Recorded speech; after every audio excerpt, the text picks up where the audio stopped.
Hello everyone, my name is Pavel and I'm starting the construction of utility buildings which will include a workshop, a bathhouse and a chicken coop. At this stage I've already set up the formwork, I'm starting to tie the rebar and pour the concrete.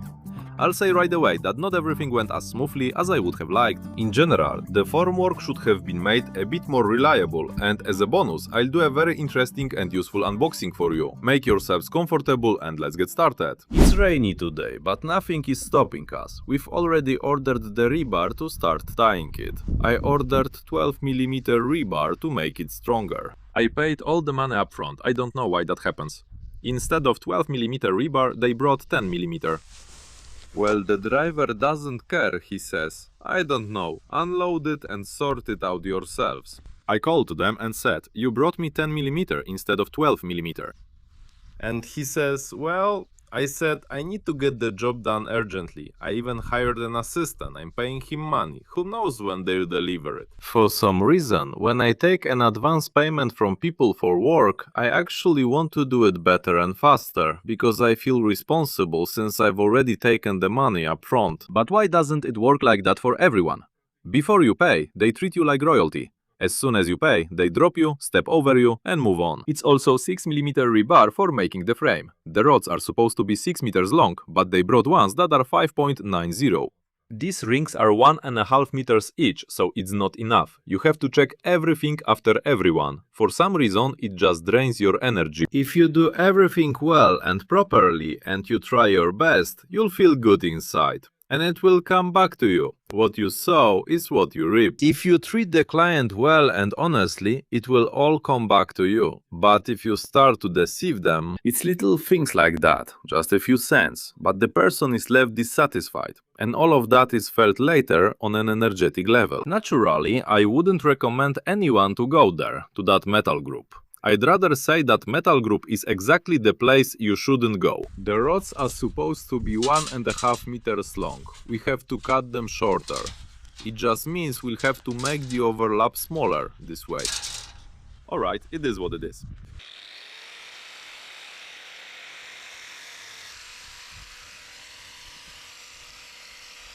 That's it, carefully, just like that, on the edge. Nice job.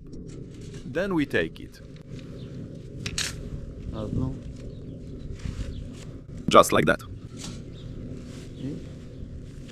It folds in half. It folds, then the rebar is tied. Well, I can show you with an example. Well, something like this here. Well, you know, just to make it easier, of course. Everything is just hanging in the air. That's it. Everything is connected here. Here as well. It also connects here, and overall it's going to be solid. Now they've brought the 12mm rebar. And I have to unload it. And I have to load this one again. Load it.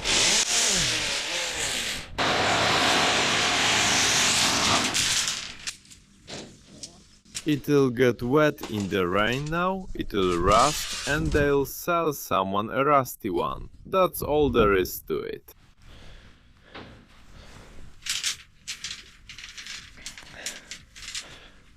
Here.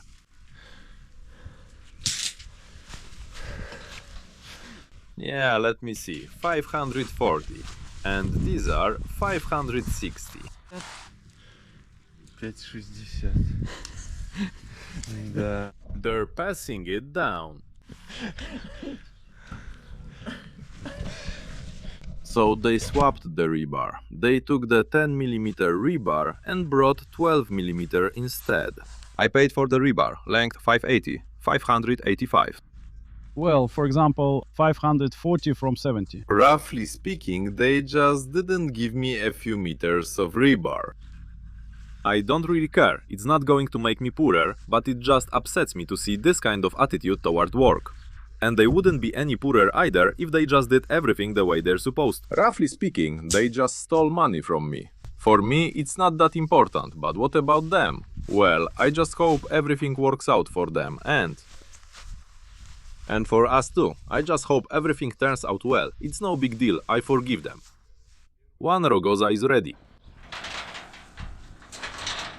So here it is. Well, let's take it to its place.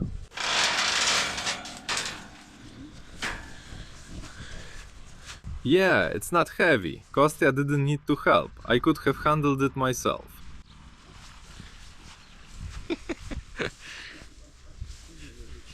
Alright, let's go there first.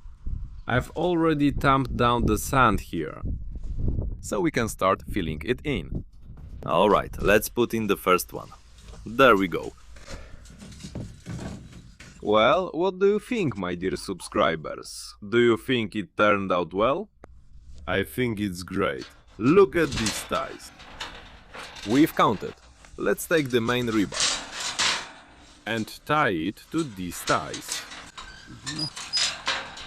Well, good job, Kostya. I taught you. Thank you. At least now I'll know how to do it. I didn't know at all before. That you'd get some experience. Well, yeah. Now I might even be able to build you a house when I retire. The main thing is to teach, and that's it. You can relax. Yeah, to find yourself a good student. One who doesn't drink vodka. Yeah, that's it. Now I can calmly go have some tea and relax. While he's screwing it in, I'm going to prepare the place where the rebar will be laid. I'm adding a little sand, tamping it down, and that's it. Then we'll put it on the bricks. Things are going well. I'm in a good mood. I hope you're in a good mood too. I added some sand. And we tamp it down. I tamped down most of the sand before I installed the formwork. And this is just a little backfill to press the bottom edge of the foam board in there. You just need a flat surface, then you can tie it. It's very convenient for me. Yes, the main thing is to have a platform like this. Strong, good and flat. Then tying the rebar is no problem at all. Many people do it right on the spot. They do everything right there with it hanging in place. But that's inconvenient. Here I laid it on a flat surface. First we fastened the bottom row to the frame. Now we take the top one and press it to the corner like this. We tie it. 4 corners.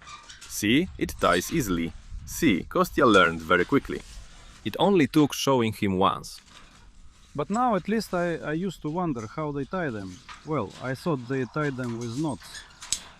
Turns out there's a special hook for that. Here, show me. Here. It's not homemade, it has small ball bearings. By the way, there's a small bearing inside. Well, it basically works on its own. That's it, the engine is inside it. Yes. Here, I just press the button. The main thing is to have a hook like this, and that's it. That's all. That's it, done, and that's all. Just lightly snug it up, and that's it. Don't squeeze it, because the wire breaks very easily. Well, yeah, the main thing, probably... Oh, you showed me not to squeeze it, right? Is that correct? Oh, that's what I'm doing. To make it more secure, you should twist the end of the wire that's left over like this. It'll be more secure. Some people think you can weld this, but others are strongly against weld seams because welding can crack. Yes, it can crack. When you weld, the metal gets overheated and becomes more brittle. Yes.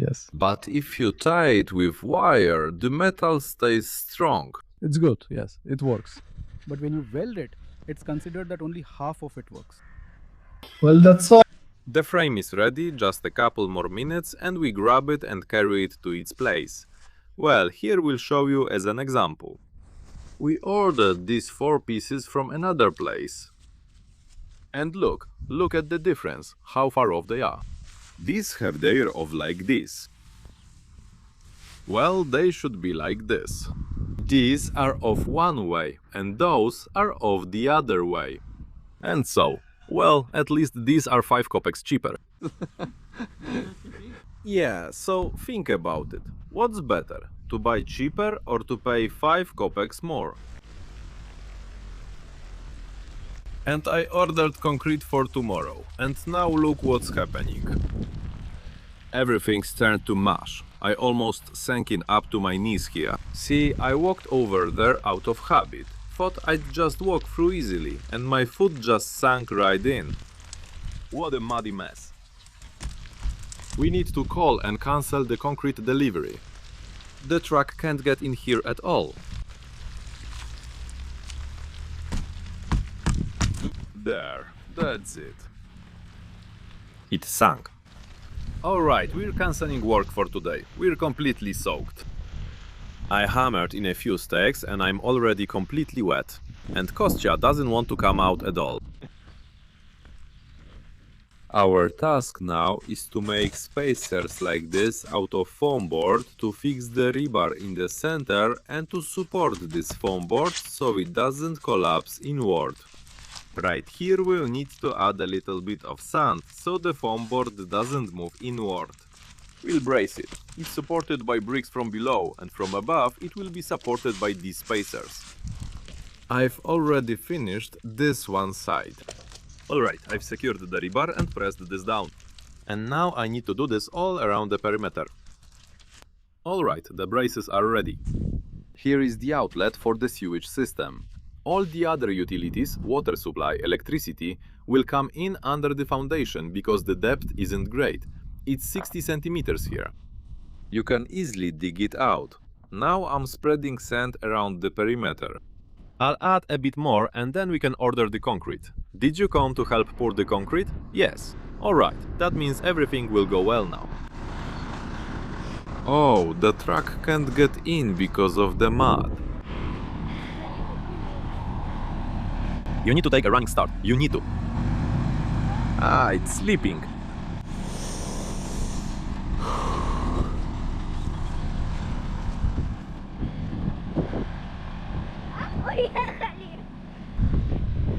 Yeah, maybe the concrete won't arrive today. Come on, come on, come on. Come on, come on, come on. Come on, come on, come on. Come on, come on. Step on it. Step on it. Run away. Run away. That's it. Get farther away. Come on, come on, come on, come on. Step on it. Step on it. Step on it. Step on it. To be continued. That's it. I stopped the duel and got stuck. Come on, come on, come on, come on, come on.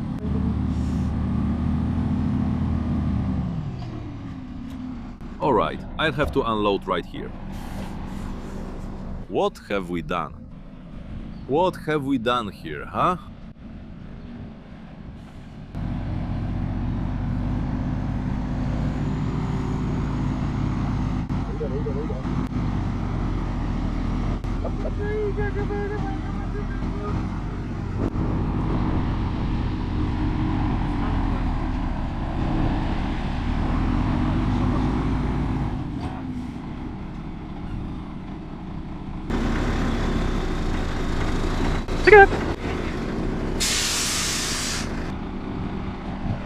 Phew, we made it. They threw some bolts down.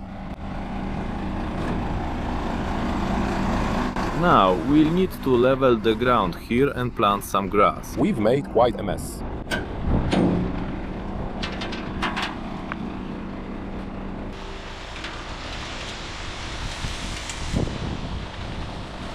As soon as we started pouring the concrete, I started running around like crazy, because I saw that my formwork started to crack and come apart. I quickly cut some boards and started screwing them in, and I managed to get the situation under control, although I still couldn't avoid some consequences.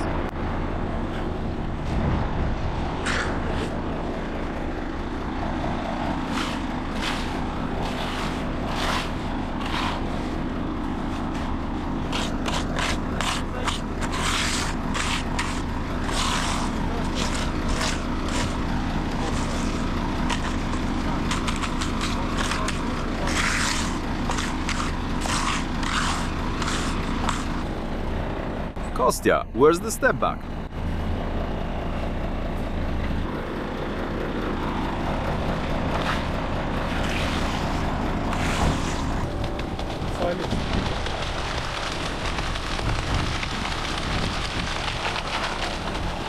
Beautiful.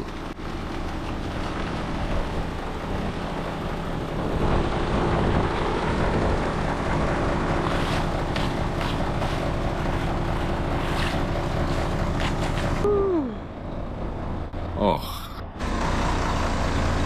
We.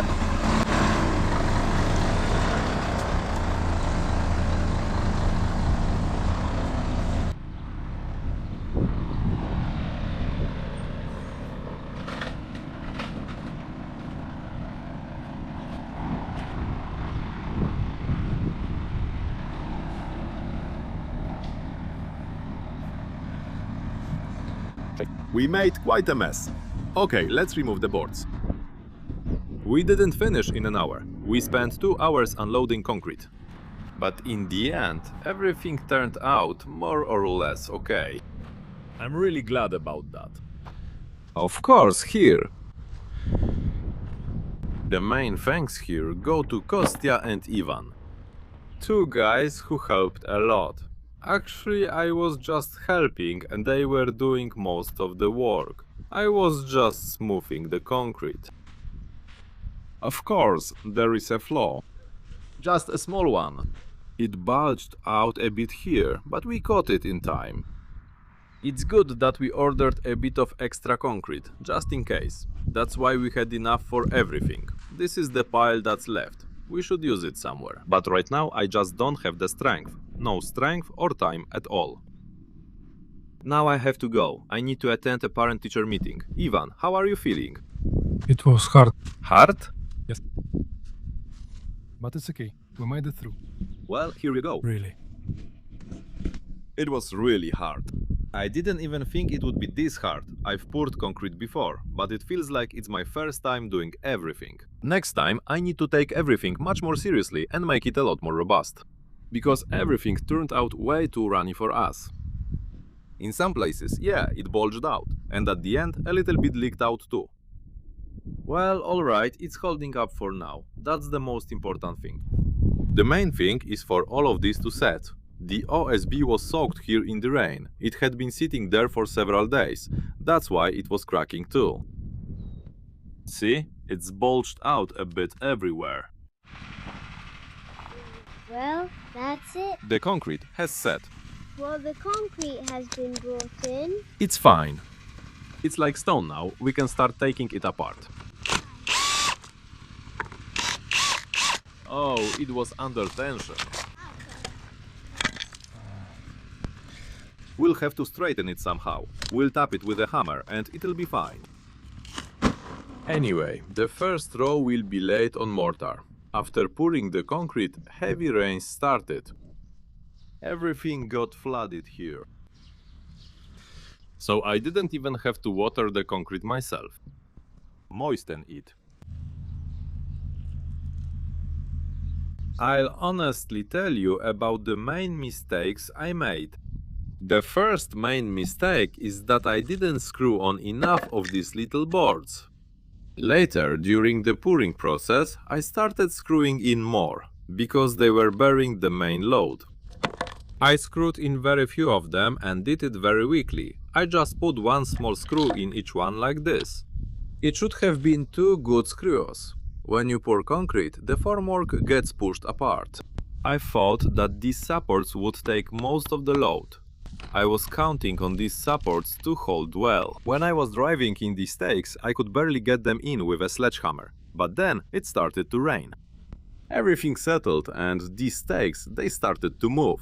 When we started pouring the concrete, everything began to bulge. The main load was held only by these crossbars. That's why we had to add more screws to them right away as we went along. At first, there was only one here in the middle. And so, 1 brace per panel. I thought that would be enough. It turned out that concrete is no joke at all. You see, the panel warped right away as soon as we started pouring. The second mistake was that we should have made more of these crossbars on the panels. I put 2 crossbars on each panel. We should have made at least 3, because the OSB started to bulge. When we started pouring the concrete, as soon as I began tamping it down, the OSB started to crack. So we had to pour it carefully without tamping, smoothed it out on top, and it turned out fine. It'll do for a shed. But if we are going to pour a foundation for a house, then we'll need to make proper formwork so we can compact it all with a concrete vibrato. I assume that when we remove these panels now, there will be a lot of voids.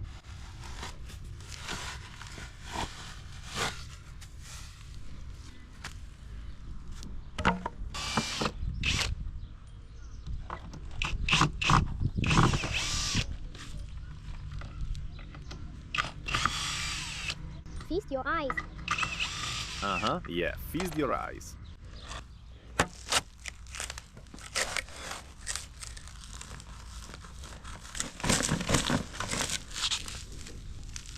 Wow, it's actually not bad.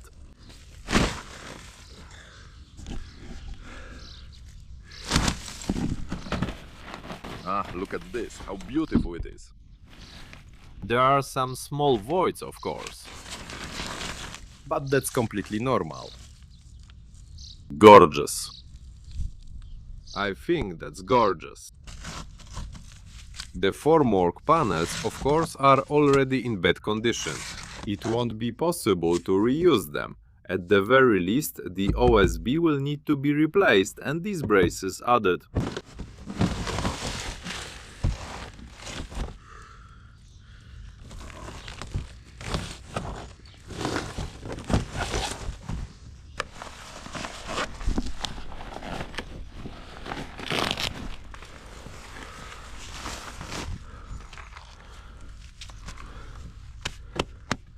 It's just awesome, absolutely fantastic.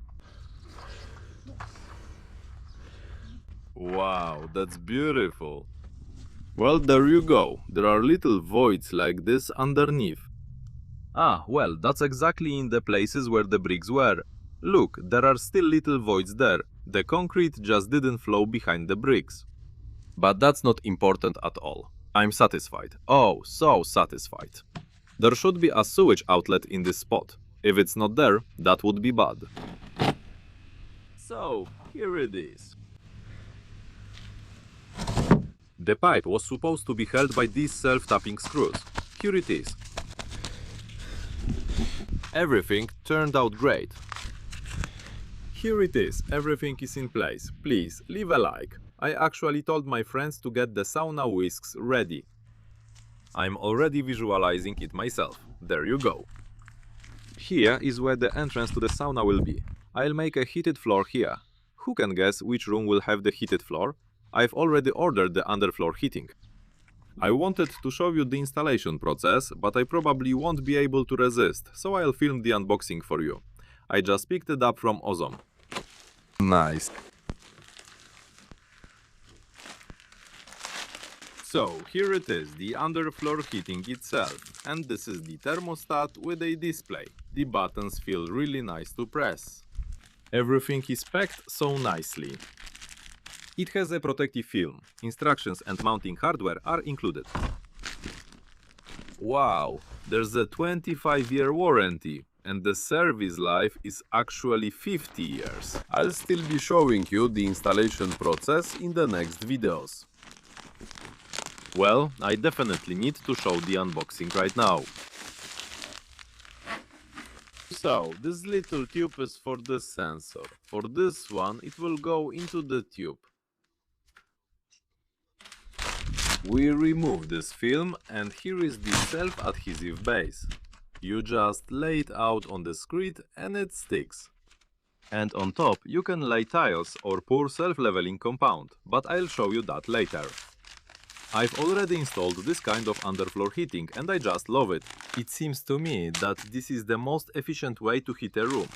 The power consumption per square meter is 150 watts. That's just like a light bulb. And if the area of the room is, for example, 10 square meters, you don't have to cover all 10 square meters. You can do 3 meters, 5 meters in the center where there is no furniture, where you usually walk.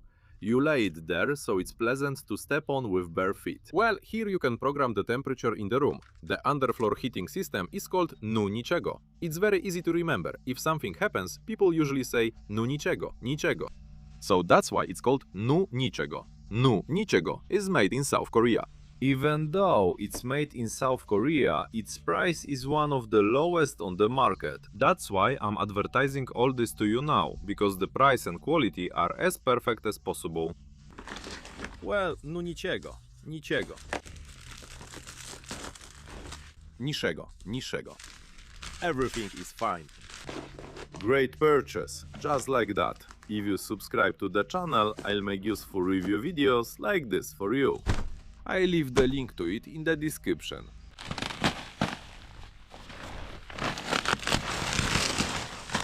Isn't this beautiful? That's it, friends. This video about the foundation is over. As always, I wish you happiness, good health, good luck and goodbye.